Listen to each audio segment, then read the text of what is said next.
अस्सलामुअलैकुम दोस्तों, कैसे हैं आप। मुझसे मिलिए, मैं हूँ ड़े और मेरी आवाज है ड़ ड़ ड़।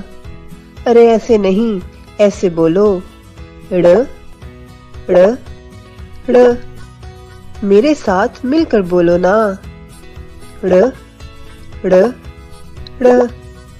आओ मेरे दोस्तों से मिलते हैं। ये ड़ुंध है। ड़ुंध बिनाई से महरूम लोगों को कहा जाता है।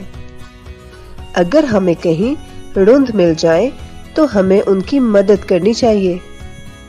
ड़ुंध ड़े का दोस्त है और इसके शुरू की आवाज ड़ है। अरे अरे, कहाँ जा रहे हो? मैंने तो ड़े पर नज्म लिखी है, आओ मिलकर पढ़ते हैं। ड़ुंध क्या देखेगा, पहाड़ कैसे चढ़ेगा, हाथ पकड़ो ड़ुंध को घर पहुंचा।